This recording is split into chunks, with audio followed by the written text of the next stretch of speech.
Hi, everybody. Good evening. Thank you for coming to tonight's program. My name is Luke Andreso, and I'm an intern here at the Jefferson Educational Society. It is my pleasure to kick off tonight's event, and I'm here to do three things. Go over some housekeeping notes, tell you about some upcoming events, and introduce tonight's speaker. First, some housekeeping. If you need assistance during the event, please feel free to find me. I'll be in the back and happy to help you. And some reminders for the question and answer portion.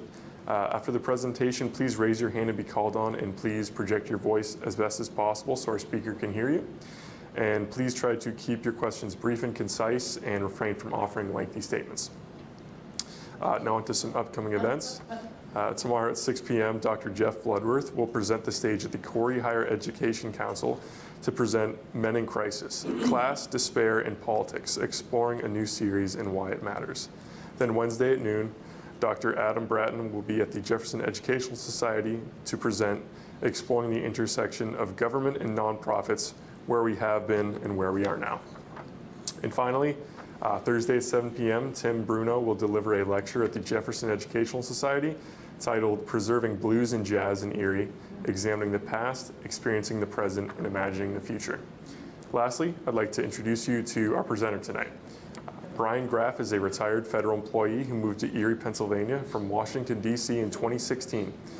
As a geographer for the government, he had a varied career with service at the Defense Mapping Agency, the U.S. Census Bureau, the U.S. Geological Survey, and the Army Corps of Engineers. Mr. Graff earned a master's in geography at the University of Illinois in 1983 and a master's in strategic science from the Joint Military Intelligence College in 2006. His master's thesis earned the 2005-2006 Fleet Admiral Chester W. Nimitz Award for Excellence in Archival Research. Since coming to Erie, Mr. Graff has volunteered at various organizations such as the Hagen History Center, the Erie Cemetery, and Hooked on Books. He's had a lifetime interest in the Civil War and is a frequent speaker at the Erie County Civil War Roundtable and the Crawford County Civil War Roundtable. Without further ado, let's give Brian Graff a warm JES welcome. Okay. All right, well, thank you. And I have to admit, I'm really pleased that there's this much interest in Timberclads. You know, I thought it was a pretty niche topic, but the fact that all of you are here, it must have resonated with you in some way, and I'm just glad that you're here. I will give you a little bit of a background on why I chose this topic. And for me, I've always been interested in how things begin. I'm not so good with how things end, but I'm generally better with how things begin. And when a country goes to war, they're at the beginning. And often they go to war, they're using weapons from a previous war, they might be using doctrine from a previous war, their organization might be dated. And when you start a war, you have to modify, you have to adapt. And for me, that's the really interesting part about looking at the beginning of a war is how does a country adapt to the changing circumstances of that war. In this case, the Timberclads turn out to be a perfect example of that. There's a lot of modification, adaptation that have to happen to create these Timberclads in order to put them into service quickly. And again, for me, I think beginnings were very interesting. Okay, so let's go ahead and get started. I'm just giving you a little bit of an outline of how I'm going to proceed here. Context is very important to the Timberclad story, so we're going to talk a little bit about the status of the Union and Confederate navies at the outbreak of the war, a little bit about naval strategy for the Western Theater, which is where the Timberclads were operating from, and the construction, manning, and outfitting of the Timberclads from June, July 1861, and then the military operations of the Timberclads themselves from August to November 1861, conclusion and questions. So I'm not really going to cover the whole experience of the Timberclads during the war because, again, my emphasis is really on the beginning. You know, how did they essentially step into the breach? Okay.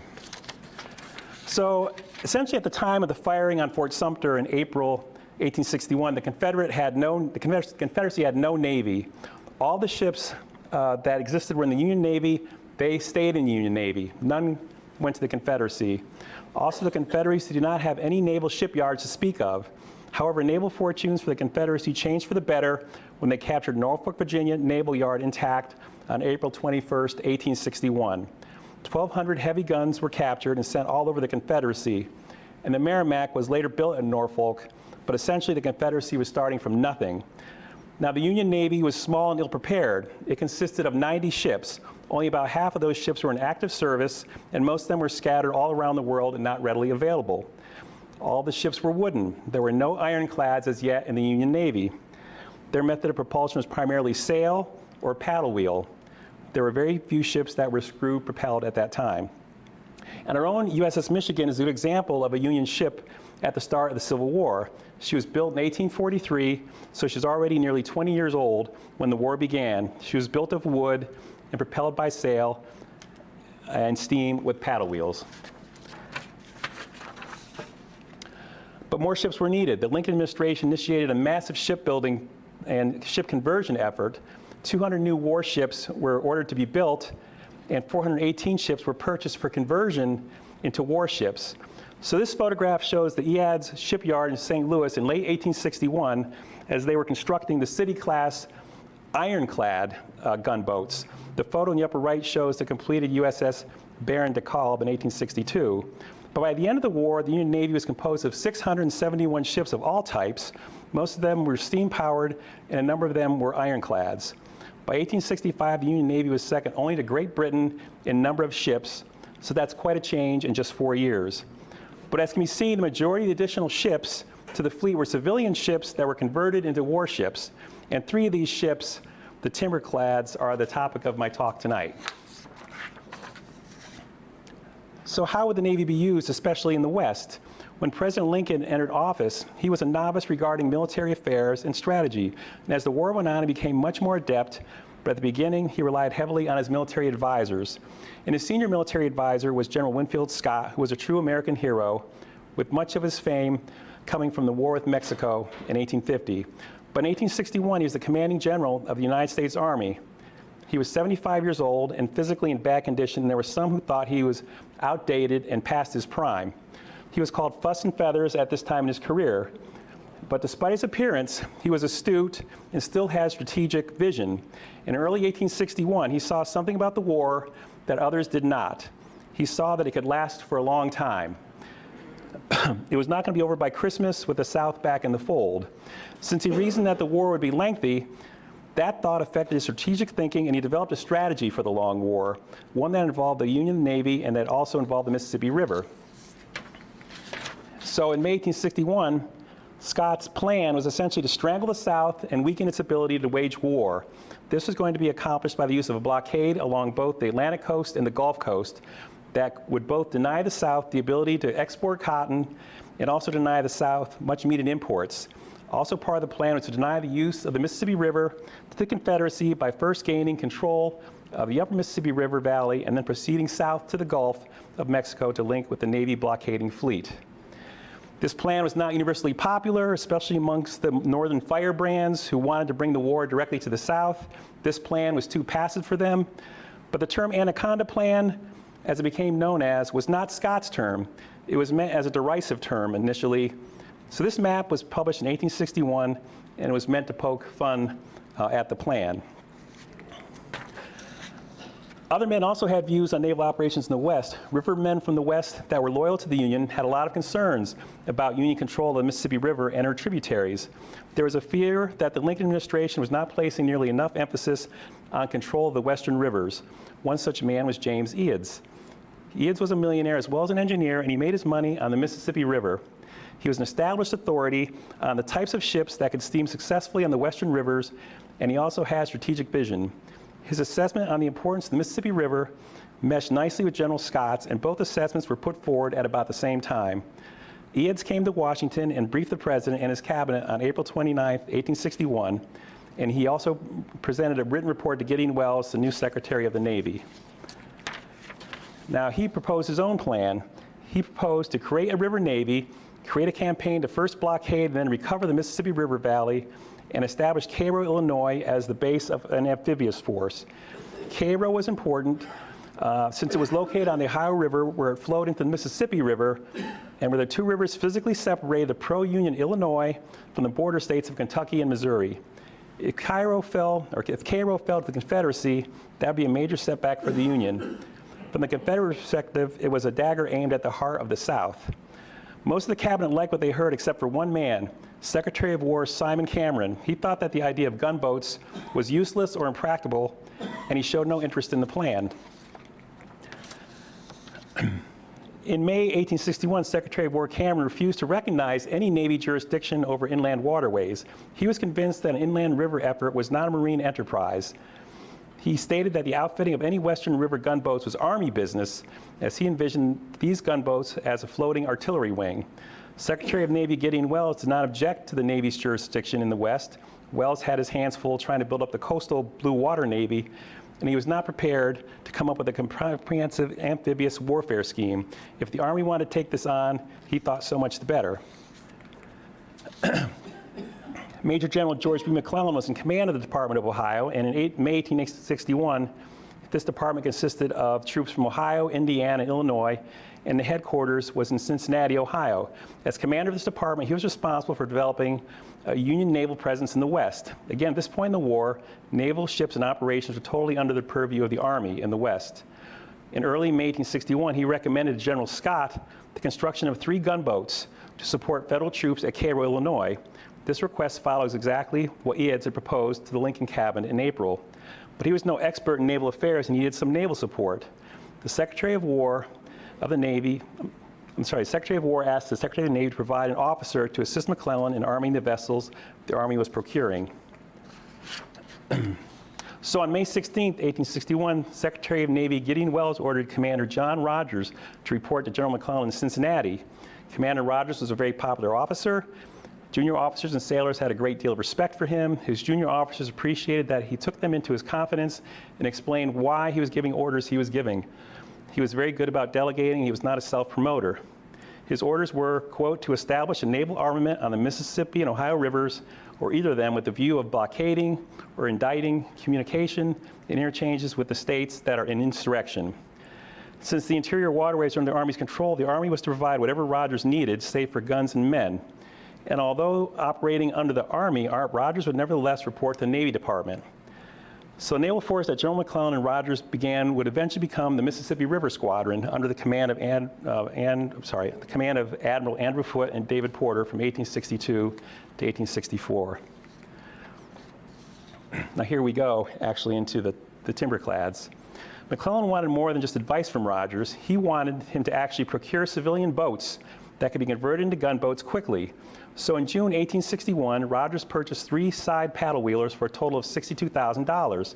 These were purchased well under market value since the owners of these paddlewheelers feared that commerce on the western rivers would be highly restricted in the upcoming conflict. Thus, they wanted to get whatever money they could for their boats. So Daniel Collier, the owner of one of the boats, said, quote, after mature reflection and consultation with my friends, I agreed to sell the Tyler. The price I considered under the value, but in view of the condition of affairs at the time, I thought it prudent to sell. So the 3 boats were sent to Cincinnati, Ohio to be converted into gunboats. The purchase of these boats was covered in northern newspapers, which of course was then relayed down to southern newspapers. The final destination of Cairo, Illinois was even disclosed. So on June 21st, 1861, the Muscatine Weekly Journal reported that 220 carpenters were at work on the 3 boats.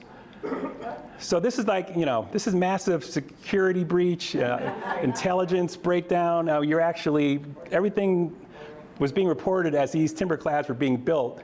It was reported almost daily, the progress on these Timberclads. It was pretty, if you start looking at newspapers at the time, it's just incredible, the lack of security and in terms of covering a new technology, essentially.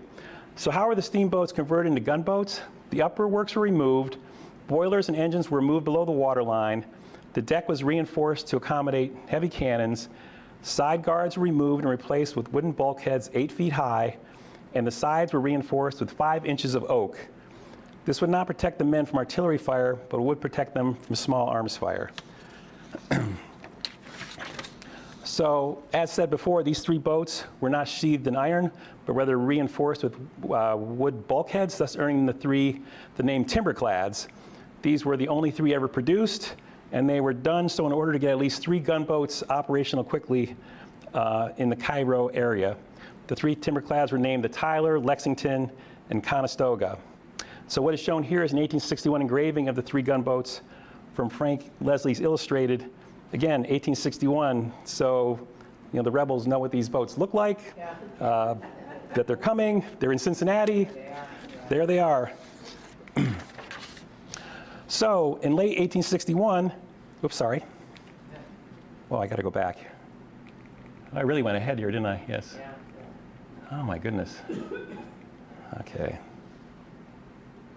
Here we go. Yeah, here we go. Late 1861, the water level started to drop on the Ohio River as construction was still underway. The cannons had still not arrived, and therefore the boats were unarmed. Still, Rogers ordered the boats to proceed down the Ohio River to Cairo while there's still a chance, and the construction would have to be completed there or on the way.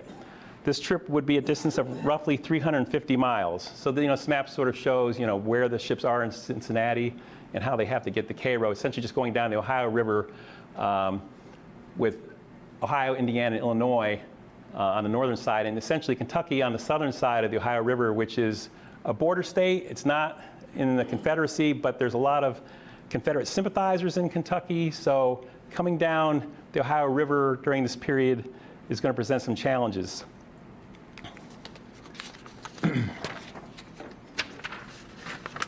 Oops. Let's see here.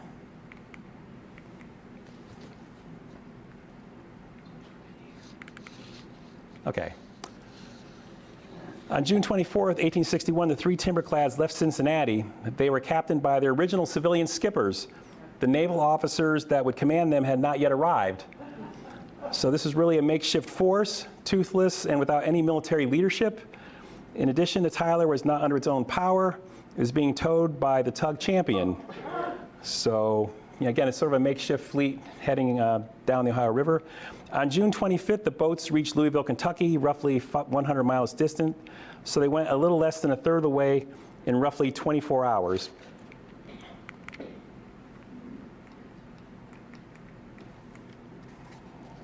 All right, what's going on here? All right.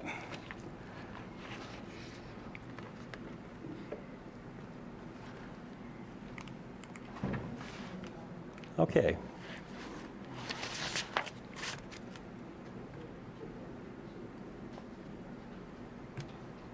Oh, I see what's going on. Yeah. Hold on. I got it. Try the space bar. Yeah. There we go. There we go. Now with you. All right.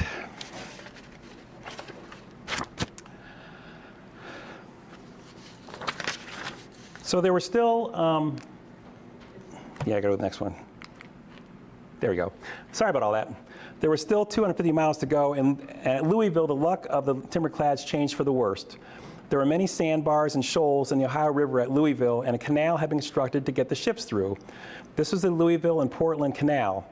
And even in spite of the canal, things did not go up for the Timberclads. And essentially, here's what happened. So if we look at what I have numbered here, number 1, the Champion and Tyler passes through the Louisville and Portland Canal. So this is the Tyler that has no engine running. So it's being towed by the Champion.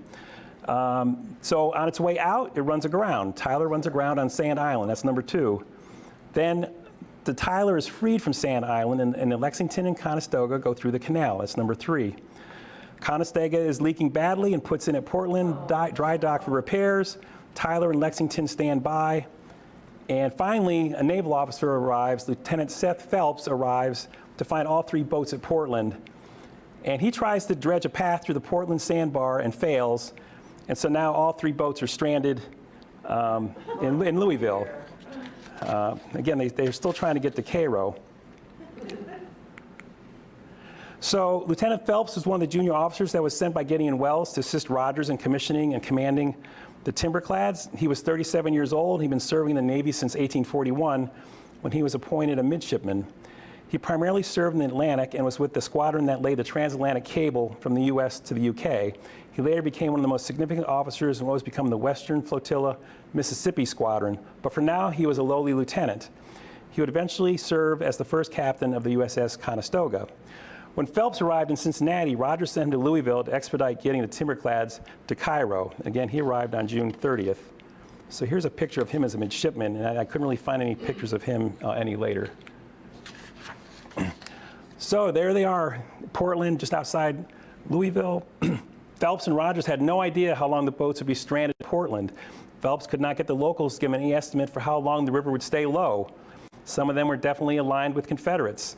Phelps decided that he would have to wait until the river rose to attempt to continue on to Cairo. In the meantime, the 3 Timberclads were anchored midstream just outside of Portland. Every night, they would close their gun ports and button up for the night for their definitely Confederate sympathizers in and around Louisville. For protection, they used workman tools, hot water hoses, and small arms. And again, the only naval person there is Lieutenant Phelps.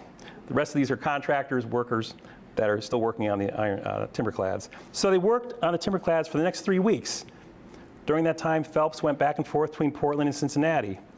So the workers stayed there until the 3rd week in July, and Phelps was not satisfied with their work. He saw construction that was wrong and that a lot was unfinished. For example, the workmen ran out of paint well before the job was done. The boats were supposed to be painted black all over, but the Lexington was only half painted. However, of the 3, the Lexington was probably the most fit. There was not enough ladders to get around the boats, and there were structural problems below deck.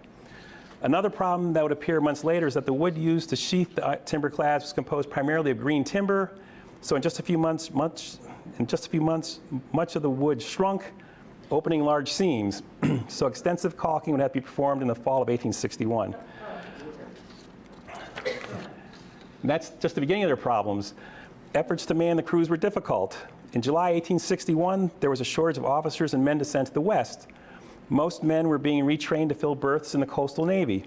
Only a few commissioned officers could be spared, thus finding men to man the crews would be difficult. General McClellan came to the rescue. He allowed Rogers to establish local recruiting stations, called rendezvous in Navy terms, and to ship landsmen.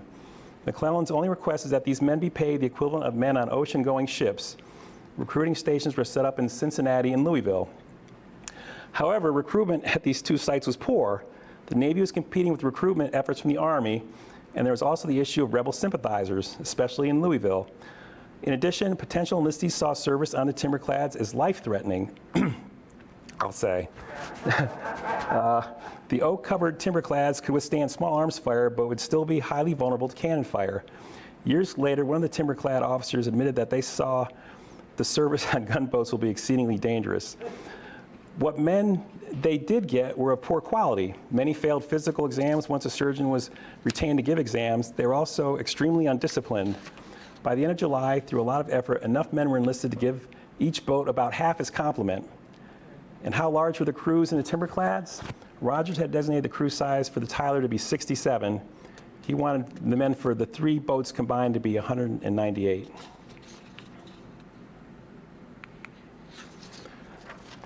Yes. Here are the contents of a letter that Commander Rogers wrote to Secretary of the Navy in July 1861. I shall read the articles of war every Sunday until they know them and get a parson at them whenever I can, so as to break down their spirit and let their wives come on board to lecture them on weekdays. Yeah, I felt like I should include that letter. Yeah. These were tough men. Now that they're finally underway, they left Portland on July 30th. The Ohio River finally rose sufficiently for the Timberclads to get underway, and all 3 left Portland on July 30th after being there about a month. This news was captured by the July 30th issue of the Louisville Daily Courier, again, so that the rebels know exactly what's going on.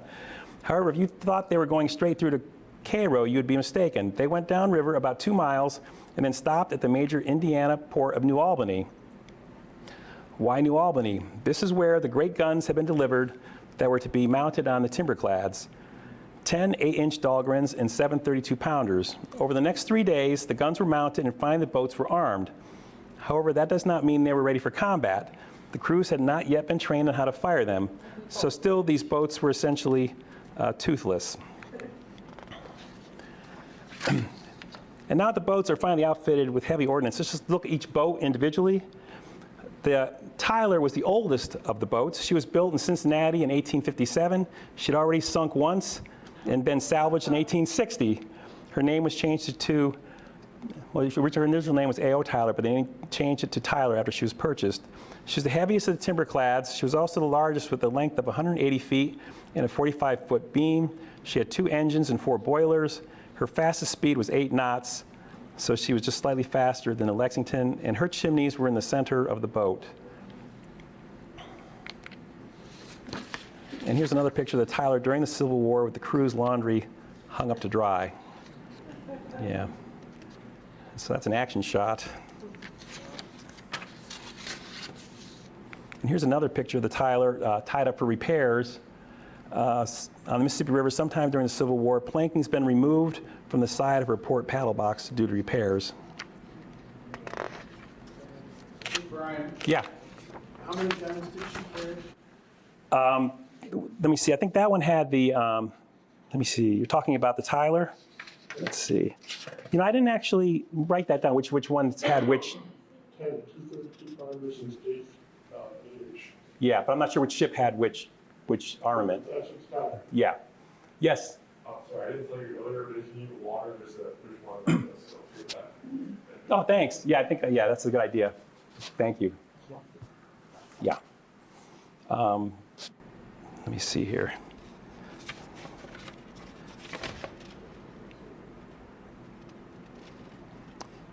Yeah, I guess I didn't report each ship what I reported overall what their armament was. Yes.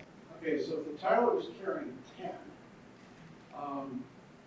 the minimum number of gunners for the crew, for each gun, would be at least 6, if not 8. Mm-hmm. So if there are only 67 men per ship, There's toothless. Yeah. what, have you found anything out about, how they were manning all of their guns with a short? Yeah, during the period that I covered, like again, this first part of the war, I don't think they ever had enough men to totally man any of these guns. They never did solve their recruitment problem. So, and I'm not sure later on in the war, how they, actually filled their rosters, but even determining what the armament was on these boats, there was a lot of discrepancies in the literature about what types of armament they had, which boats had which armament, which is sort of why I think I sort of punted on that and just kept it general because I couldn't really determine for sure exactly what they were carrying. Most of them were 32 pounders, smoothbores, and 8-inch dollars. So I got that part reasonably right. Yeah, but it was really hard to tell which ships had And what. Usually when they fought usually on once they usually used the port side guns or the starboard side guns. I kept it that way because of that. Yeah, just move men from side to side. Yeah. It's a good question, George. And then here's the other one, USS Conestoga. She was the smallest of the 3 boats, originally built in Braunville, Pennsylvania in 1959, and she was bought in Pittsburgh. She was the smallest of the 3 boats at 279 tons, but also the fastest. She was capable of 12 knots. She had 2 steam engines. Her chimneys were in the center, and her wheelhouse was forward of the chimneys. She was distinguished from the Tyler because her side paddle wheels were practically on the stern. And if you look at the pictures of these 3, they're constantly mislabeled in almost every book that you look at, and trying to make sure that I had the right pictures with the right names. I think I did a good job, but they're constantly mislabeled to every book you look at. A lot of times in research, they always consider Conestoga a stern leader, which she really wasn't. Yeah. The only reason they called her that was because the winds were so far back. Yeah, so you agree that's the right ship then? Oh, yeah. Okay, good, because like I said, it was very difficult to determine from all the different books I looked at. USS Lexington was the last of the paddle wheelers that Rogers purchased at $25,000. She was the most expensive of the 3 boats. She was built in 1860 in Belle Vernon, Pennsylvania. She completed 2 round trips between Pittsburgh and New Orleans before she was laid up in Cincinnati, where she was bought. And she's easily distinguished from the other 2 Timberclads since her chimneys were in the very forward position. She was 177 feet long with a beam of 36 feet. She had 2 engines, 3 boilers, propel her 2 side wheels, and she was the slowest of the 3 boats, only able to make 7 knots. So anyway, I just want to show you, the 3 boats that we're talking about. Here's another picture of the Lexington in 1864 off Baton Rouge. And again, I've got her circled. She's not the main subject of this picture, but there she is in that picture. Just for the heck of it, would you go back to that for a Yeah. minute? Just for the heck of it, the ship was still in the foreground. It was General Price. Basically, later in the war, she has an accidental ram with Conestoga, sinks her. Yeah, so I think I covered that at the end, like what finally happened, yeah. But that is the general price, yes. So now the boats are continuing. They still haven't made the Cairo yet. You know, the whole pretty much presentation is how are they going to get the Cairo? The ordnance has been installed in New Albany, so a week later they left New Albany, and on August 7th left for Cairo. A day later they coaled at Camilton, Indiana, and continued on to Evansville, where they arrived August 10th. They passed Paducah on August 10th. Rebels Paducah boasted that they would capture the boats if they were unarmed, but once they saw the guns protruding from the gun ports, they changed their minds. They did not know that the crew was untrained in how to fire the cannons. The boats then arrived in Cairo on August 12th, 5 days to travel roughly 380 miles. Up to that point, it had taken 36 days to get from Cincinnati to New Albany, a distance of only 130 miles. Now note on this map the locations of Fort Henry and Fort Donaldson. Let me see here. Yes. Hey, where's this button? Well, anyway. Yeah, Fort Henry, Fort Donaldson. Those become significant places later on for battles in 1862. And on this map, the locations of Fort Henry and Fort Donaldson, Tennessee, just across the neutral Kentucky border. Control of the Tennessee River will be important for the Union to gain access to Fort Henry, and control of the Cumberland River will be important to gain access to Fort Donaldson. Once the boats are in Cairo, they were provisioned with additional ammunition from Fort Defiance at the tip of Cairo. So this is a bird's eye view that shows Cairo and the nearby vicinity, and here's some points of interest. So Cairo is located at the confluence of the Mississippi River and the Ohio River, and at the tip is Fort Defiance. Cairo had roughly 12,000 Union troops, either in Fort Defiance or nearby. And nearby is Mound City, where the construction and refurbishment of boats occur. All 3 gunboats will spend some time in Mound City. Construction of the brand new ironclads will be occurring there. If we continue west, we see the confluence of the Tennessee and Ohio River at Paducah, and the confluence of the Cumberland River and the Ohio River at Smithland. Going up the Tennessee River, we see Fort Henry just across the border in Tennessee. And if we go down the Mississippi River, the western banks of neutral Kentucky contain the towns of Columbus and Hickman. Columbus in particular is considered a primary target of both the North and the South. It has high, steep bluffs overlooking the Mississippi River, and whoever controls Columbus controls north-south traffic on the Mississippi River. On the Missouri side of the Mississippi, if we continue south, there's the town of New Madrid, Missouri, which in the summer of 1861 was becoming a staging area for rebels. At the very southern extent of the map, we see Memphis, Tennessee, another primary staging area for rebels further down the Mississippi River. Many of the operations of the Timberclads in late summer and fall of 1861 will take place on this map. So defensively holding Cairo was of prime importance to the Union, and it was a desired target of rebels. Sort of like this map, I mean, the bird's eye view. And, you know, again, we were talking about, you know, Columbus, you know, with the being of primary importance. Here's a view of the bluffs overlooking the Mississippi River, and whoever controlled these bluffs essentially controlled the Mississippi River. Okay. So on June 19th, Commander Roger Stemble was ordered by the Secretary of Navy to report to Cincinnati and support Commander Rogers as he outfitted the Timberclads.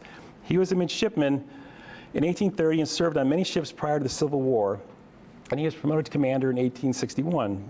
By the time he arrived in Cincinnati, the Timberclads had already left, and he was set to recruitment duties initially. He arrived in Cairo at the same time as the Timberclads arrived in August 1861. And as a commander, he outranked Lieutenant Phelps and assumed operational command when Lexington and Conestoga were operated together. I should state, this isn't a picture of him during the Civil War. This is him later on as a rear admiral. So he definitely didn't look that old during the Civil War. And once they arrived in Cairo, where were their orders going to come from for deployment? If we remember, the boats were under Army control in the west. So at Cairo, the local Army commander was Colonel Richard Oglesby, who was in command of a brigade of Union troops. He was very popular with his men, who called him Uncle Dick. He quickly made use of the Timberclads. And note, he was a close friend of Abraham Lincoln's, and he was present at the room in the Peterson House where President Lincoln died. So that's just a side note. So now to actually what the Timberclads do during this period. At this time, rebel forces were moving all around in Missouri, and it was not known exactly where they were or what their disposition was. So Oglesby ordered the Timberclads to gather intelligence on New Madrid, to capture enemy shipping if possible, and to let the rebels know that the gunboats had arrived. There were not enough men to fully service 3 boats, so by consolidating 3 crews into 2, there were 2 working boats, the Conestoga and the Lexington. So Lexington was under the command of Commander Stemble, and Conestoga under the command of Lieutenant Phelps. So on August 15th, these boats steamed the 50 miles to New Madrid without event. They were not fired upon by enemy ships or shore batteries. No Confederate troops were seen. Confederate flags were seen flying at Columbus and Hickam, though again, no troops were seen. And again, at this point, you know, Kentucky, again, is a border state. It's in the Union, and neither side has yet actually invaded Kentucky. So even though Confederate flags may have been seen flying at Columbus and Hickam, that's, again, there's no evidence that actually rebel troops were there. They could just been being flown by Confederate sympathizers. They did chase 2 steamers in the rebel service from Hickam to New Madrid, but they never caught up. And the 2 boats returned the morning of August 16th to Cairo. On August 16th, the Lexington was next ordered to reconnoiter Commerce, Missouri. That was under the threat of occupation by rebel troops. And as they entered the port, they saw a crowd of townspeople at the wharf that were fleeing oncoming rebel troops. So Lexington picked up a large number of men, women, and children and brought them to Cairo. So on August 18th, Commander Rogers wanted to try his hand at operational command and took the Lexington to Commerce to observe rebel activity. And Commander Stemble was left ashore to handle manpower issues. And on August 20th, when news that the rebels had occupied Commerce, the Lexington and Tyler accompanied the steamer Empress with several hundred soldiers. When they arrived in the afternoon, the rebels had already left after ransacking the town for supplies.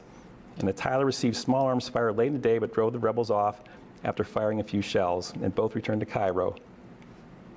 August 22nd, 24th, the Tyler patrolled off Commerce to deter rebels from crossing over into Illinois and potentially capturing Cairo. And on August 22nd, the Lexington captured the steamer W.B. Terry. Commander Stemble was back in command. Now, I want to just cover this one.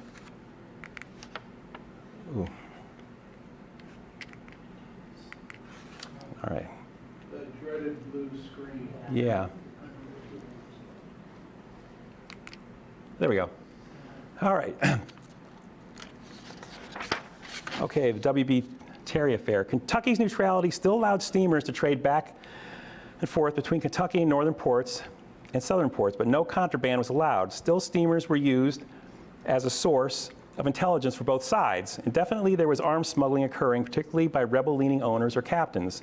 On August 21st, Union officials in Cairo received an informant who stated there was indisputable proof that the steamer W.B. Terry was being employed by the Confederate government to ship contraband, even flying under the Confederate flag. The Terry was a small steamer who had a regular packet run between Florence, Alabama, and Paducah, Kentucky. Other than the word of this informant, there was no evidence that the W.B. Terry was engaged in any activity hostile to the United States or that would violate Kentucky neutrality.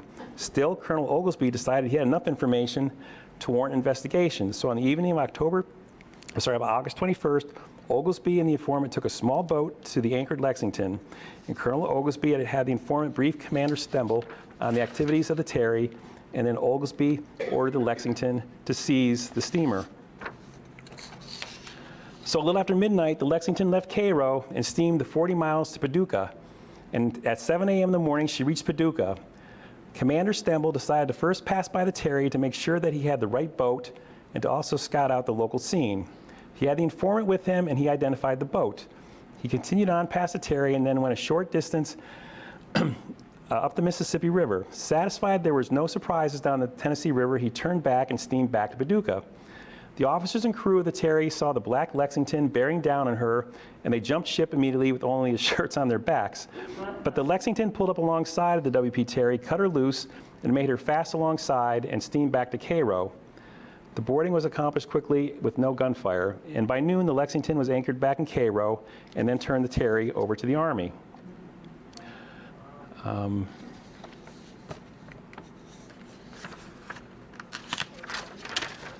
But after turning over the Terry to the Army, the boat was searched thoroughly, and Colonel Oglesby found papers that showed proof that the Terry was engaged in illegal activities. Also found on board were 50 rifles, a field piece, 14 pistol belts, 13 Bowie knives, and most important of all, 100 decks of playing cards. Yeah. No freight was found. The Terry and her equipment were valued at $3,000 to $5,000. The seizure of the Terry, of course, was covered by Southern newspapers with a secessionist slant, as shown by 2 articles above. The August 23 issue of the Louisville Daily Courier stated that the Lincolnites at Cairo slipped up to Paducah with a war gunboat and stole the WB Terry. And the second article in the Nashville Union is full of inaccuracies and hyperbole. The article talks about the Lincoln gunboat Conestoga and how she descended upon Paducah in the neutral state of Kentucky. They called the gun crew, the crew of the gunboat Hessians. Well, that's an ultimate insult. And there were no masked batteries at Paducah, alluding to the fact that Paducah was unarmed. And they finally stated that the gunboat comically captured one of their own boats. So, again, a lot of hyperbole there. But there was retribution. The next morning, on August 23rd, the steamer Sam Orr made port at Paducah. She was a regular mailboat packet between Evansville and Paducah. At the wharf, the boat was quickly overrun by a number of the Terry's officers and crew, as well as some locals. The captain of the Terry, Captain Johnson, went to the wheelhouse and pointed a pistol at the Orr's skipper, Captain McClurg. McClurg surrendered the boat, and he and his crew were later taken off the boat. Captain Johnson promised that he would return the Orr once the Terry was returned. The Orr then left Paducah and steamed up the Mississippi River. Of course, this retaliation hit the newspapers and actually received much more coverage in both the North and South than did the Lexington's original capture of the Terry. Lexington was ordered to proceed to Paducah to see if she could recapture the Orr, but she had already left up the Tennessee River, and the Lexington did not follow and instead returned to Cairo. So that's a picture of the Sam Orr. And after Lexington captured the Terry, she and the Tyler alternated patrolling at Commerce from August 24th to the 27th. And what about the Conestoga? After her initial activity early in the month, she was laid up in New Mound undergoing repairs, and then she went on to Evansville, Indiana on a recruiting junket.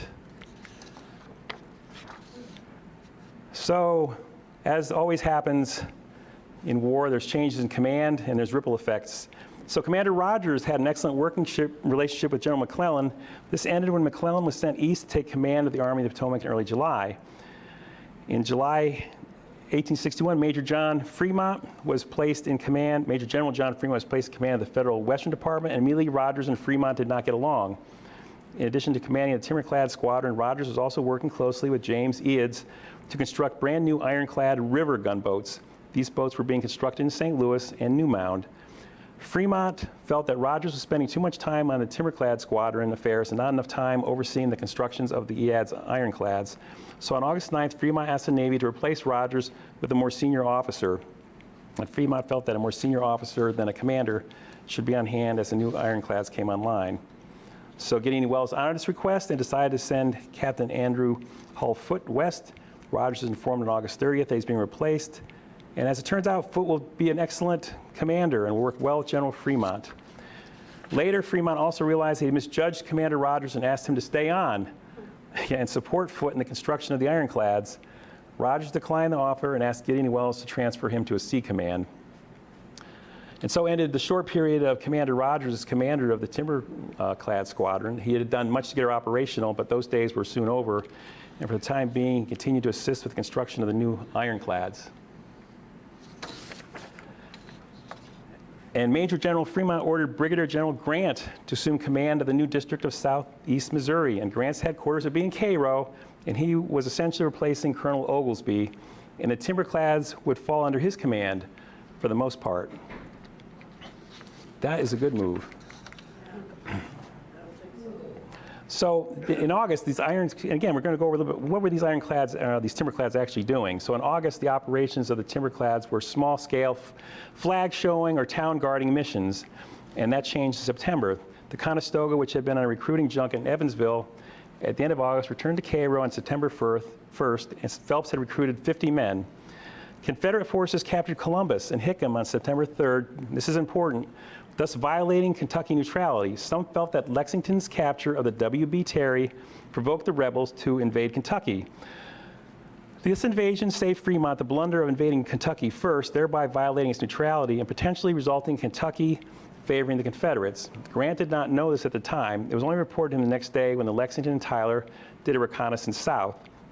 On September 4th, the Lexington and Tyler went south to scout the rebel activities at Columbus and Hickam. It was near Hickam that the two Timberclads came under fire from a small rebel gunboat named the Grampus.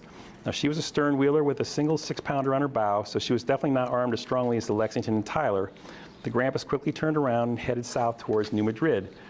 And as the boats turned the bend towards New Madrid, they spotted the gunboat CSS Jackson, and fire was exchanged between all the gunboats, and finally the Tyler hit the Jackson's wheelhouse without much effect. A masked battery then opened up on the Tyler and Lexington, and Rogers, feeling like his boats had accomplished enough, turned and returned to Cairo, and he had participated in the first ship-to-ship action in the Western Theater. In response to the Confederate capture of Columbus and Hickam, Grant decided to capture Paducah and Smithland, thus securing the Ohio River at the Tennessee and Cumberland rivers. Again, these are in Kentucky.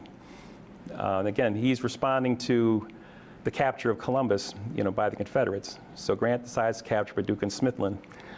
He felt justified in this, since it was the Confederates who violated Kentucky's neutrality. So the Tyler and Conestoga supported the capture of those two towns on September 6th.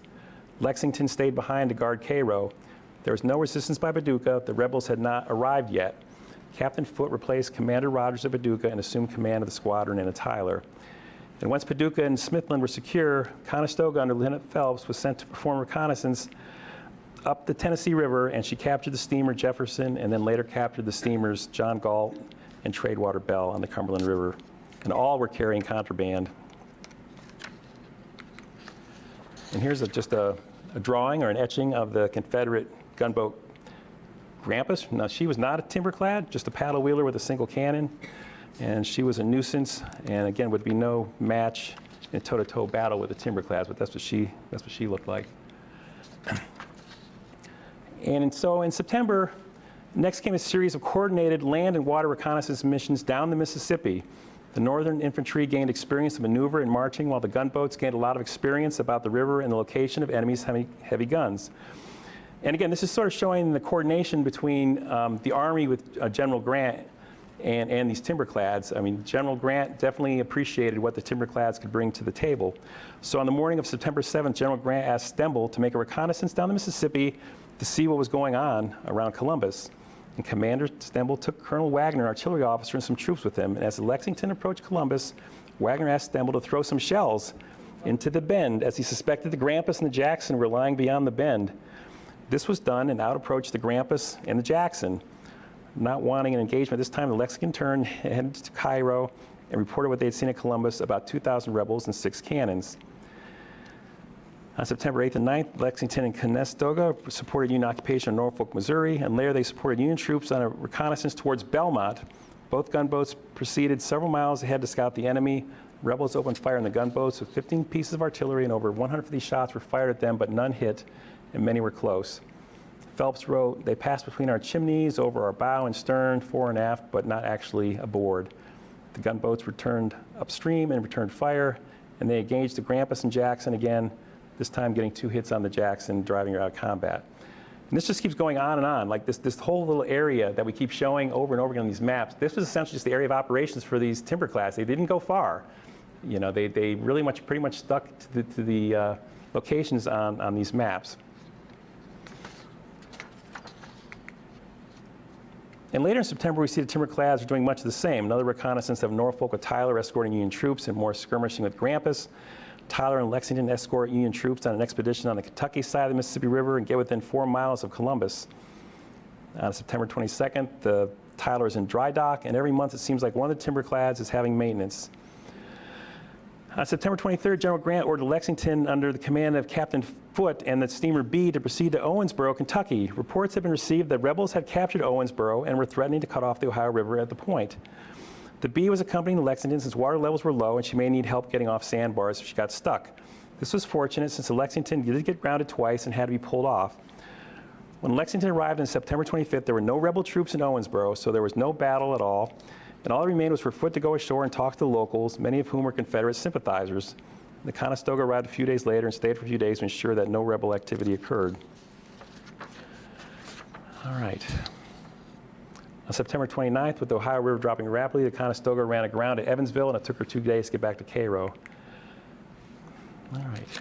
So I'm going to proceed. I think what I'm going to do here is, since there's a lot of very similar things that just keep happening, again, all their activities just keep happening in this small part of, Kentucky, Illinois, Indiana.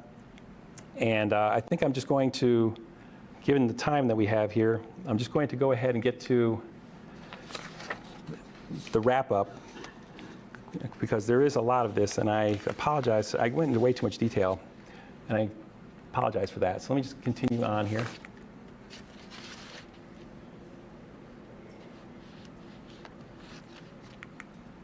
All right.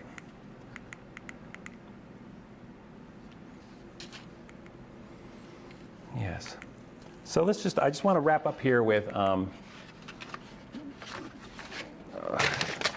the activities of these ships after 1861, just so you can sort of see what happened to them after this. So Lexington, she had actually quite a varied career. She attacked Fort Henry.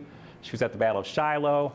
And you can see she just did a wide variety of things until she actually was sold in August 1865, and then her final disposition is fate unknown. But she had seen a lot of combat in the Civil War.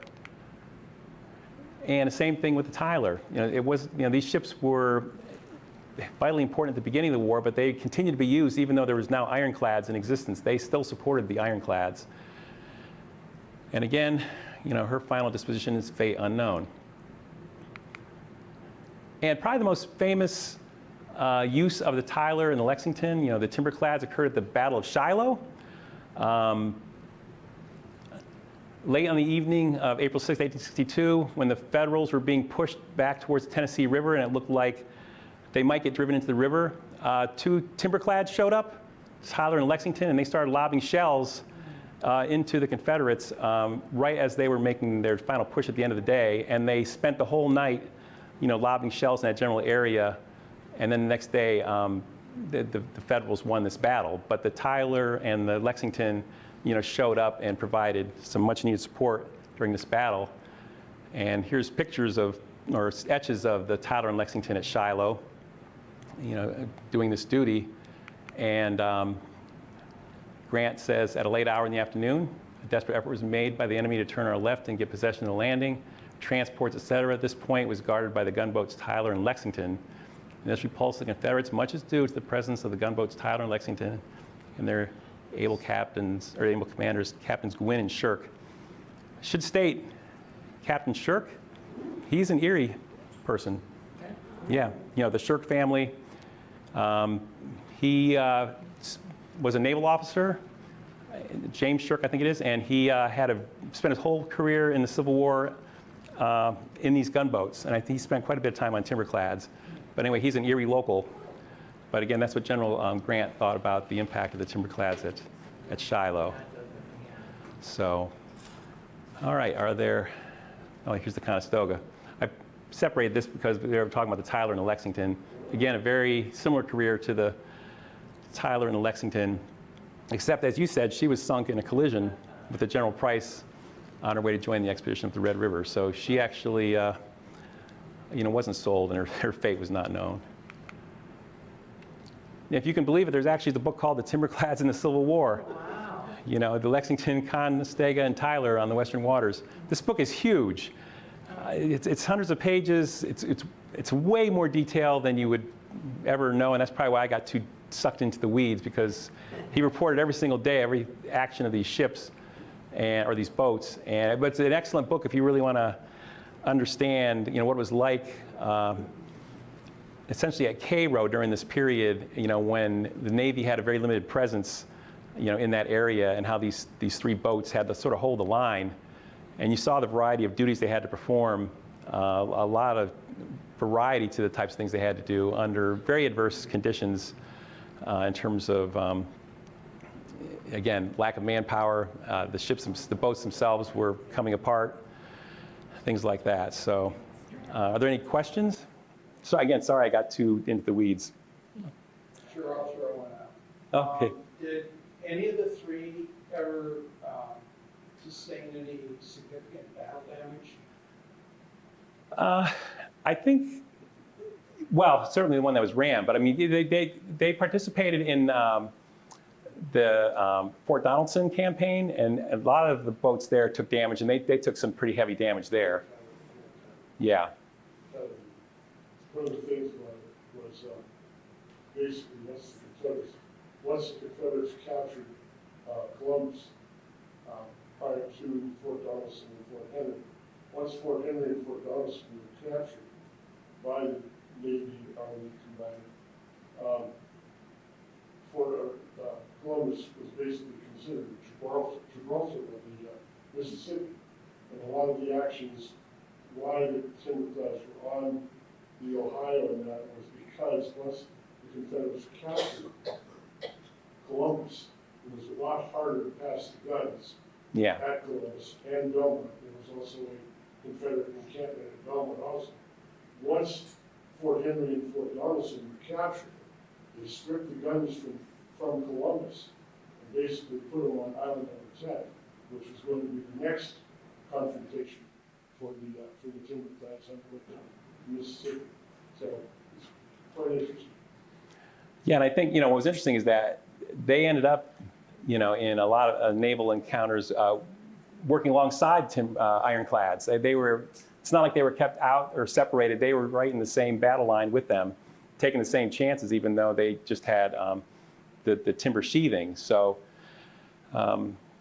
it probably wasn't pleasant service. I think, like I said, it's dangerous. Took a lot of courage to do what these people were doing under extremely adverse conditions. Yes? Did the Confederates have a navy eventually? Well, they had to essentially, build one from scratch, and they did a lot of conversion, right? They had essentially, converted a lot of ships and made them into raiders. They bought ships, but they didn't essentially have any of the ships. None of the ships that were in the Union actually went to the Confederacy, so they actually had to build them from scratch, and a lot of it, again, was through conversion. Or they hired people, privateers, things like that. Yes? Yeah, Brian, you mentioned a couple of times that, the water was too low, and one ship had run aground, sandbar, I believe it was. I'm sure it's different depending on the size of the ships, but of the boats. What was the depth in general of water that they would have needed, to effectively float and move from one point to another? Was it like a 4 foot, 6 feet? I was thinking 6 feet is sort of what I'd been reading. 6 feet. If I'm not mistaken, Yeah. I think Lexington is how to say this, not to get that. Lexington and Tyler, I can't remember which one first, but they had anywhere between 6 and 8 foot draft. So the heavier of the two would definitely have problems. And that was what, EAD's recommendations, were that's why you just couldn't bring ships from the coastal Navy and just send them up the Mississippi River or work in these tributaries. They needed shallow drafts, and that's why they were converting these paddlewheelers. They already had shallow drafts. They were perfect to be used in this type of situations. They already were doing the job in their civilian lives. So, but they actually have to keep in mind that you're going to have low water periods, like, again, just getting those Timberclads down the Ohio River was a major undertaking. Look how long it took to get them to Cairo. But I think 6 feet's about right. Yes? As a follow-up to that, they just gotten enough water to get away from Lexington.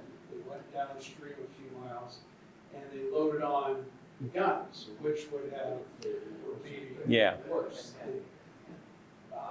Did that stall them any more from going down, or was there enough water? Well, from what I read, I guess it had risen enough where they could actually still continue forward to Cairo, because they made pretty good progress after that, once they got the cannons installed. So it had risen sufficiently for them to do that. But you're right, it would add weight. But it didn't seem to have it didn't affect their timeline. Mainly the biggest problems were manpower, just trying to get enough people to work the boat. Again, they were heading to Cairo with essentially civilians who were still working on the boat, who were probably more builders than sailors.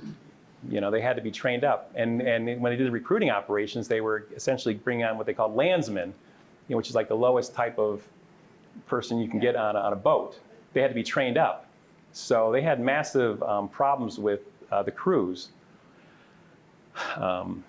They had the skippers, the original skippers, taking them to Cairo, but that was about it. Yes? So as the war went on, one of the main jobs of the Michigan was to recruit up and down the Great Lakes. And there were over 1,000 men from Erie County alone that joined the Navy, and several thousands more, all over the Great Lakes where the Michigan did its recruiting efforts. But they not only sent the initial men were sent out to Brooklyn, and they were dispersed into the Atlantic squadrons. But they also had quite a few men actually go into the Brownwater Navy, which is where these guys were, plus the ironclads. So, Erie had a connection with recruiting into the river squadrons.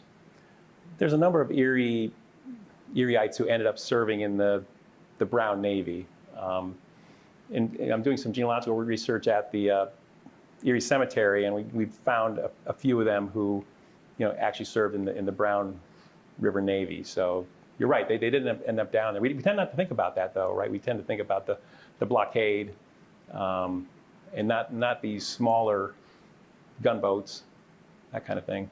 Yes? Another thing that I was thinking about is, we probably all realize that when you look at the land troops, with the battles of the Civil War and the camping and all of that sort of thing, so many of the casualties came about as a result of diseases, okay?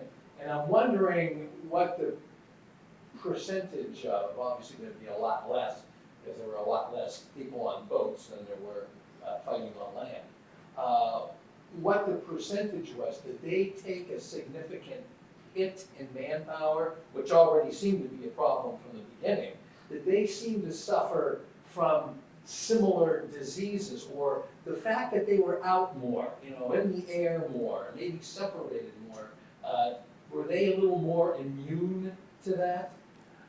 Okay, I don't know the actual numbers on that, but if you read like some of the accounts of what it was like to actually serve on these ironclads or these timberclads, the conditions were absolutely abysmal. These guys weren't in open air. Now, I'm talking about just the gunboats now, the ironclads, the timberclads. Maybe in the blockading fleet, maybe you were out, but if you read the accounts of the people serving on these gunboats, it was, the temperatures were, 100 degrees, high humidity. You're breathing in all sorts of noxious fumes. You're being shot at. I don't know what the actual numbers are, but I would think it wouldn't be good. But I don't know. But again, I don't have any numbers at all. I don't know the answer to that. But it was no picnic. That's Yeah, I think it'd be very hard on the body. I didn't expect numbers. I was Yeah. just wondering, the comparison of how, I would think Yeah. maybe if you were on rivers, there might be more breezes, Yeah. coming down through the valleys and Yeah. those kinds of things. I wish I knew the answer to that. This is another example of where I'm pretty good at beginnings, but not so good at ends. I don't really quite know how some of these things turned out. What was the long-term impact of serving on these boats? What Were you was? more susceptible to disease as an infantryman Yeah. as opposed to a sailor, Yeah, I mean, you're in pretty close proximity to, all these guys too. I would imagine all sorts of typhoid and other diseases be spread. Yeah, I don't think. I think it'd be bad, but I wish I had numbers. Yeah, no picnic. Yeah, it's not the kind of thing. And again, even these guys, a lot of them weren't gonna sign up because it sounded dangerous. Yeah, join the Air Force. Yeah. Any other questions? I'm going to make one little push here at the end. The Erie County Civil War Roundtable. That's where I've made some of my presentations before, but they meet the third Tuesday of each month, 7 p.m., September through November, and then January through April. And we meet at the Hagen History Center in the Morrison Building. And again, we have guest speakers. We present lectures of our own, and we generally share Civil War knowledge. Rick, I put your email on there if that's okay. Yeah, that's good. Okay. So Rick said, If you're interested in the Erie County Civil War Roundtable, Brian said, we are making and working on some changes or tweaking some things. We've been going down to the Hagan History Center for the last few years, and we're very happy with that arrangement, and they've been nice enough to let us meet there. As Brian said, September, October, November, and then some of the months in the spring. However, we are looking at partnering with the Jefferson Society as well. So I think we have dates, don't we, George? Yeah, we're going to continue the third Tuesday of the month, but we're going to meet up at the Jefferson on State Street in February, March, April, and May. And one of those 4 will be a new version of our Civil War Jeopardy, which was very popular last year. And I think we've already booked Brian and me and maybe Rick into doing the other 3 presentations. So, yeah. So I'm going to edit it a bit more. With full support and partnership with the Jefferson. We're hoping to, our Civil War Jeopardy, we had about 70 people. So we're hoping to, It was a lot of fun. yeah, and we're hoping to get more people to come by being up there in the spring. And if you're on the email list for the Jefferson Society, which I think probably most of you are, you should be getting, when we do our spring, our late winter and spring programs at the Jefferson, you certainly would find out about it through your email. So that'll be in 2026. Yep. And I have flyers if anybody's interested afterwards. Yep. Yeah, you can get that, and you can contact me. My Yep. email is on there if you'd like some information or to be on our email list. All right. Any other questions? Good questions? Hard ones? Appreciate it. Well, thank you.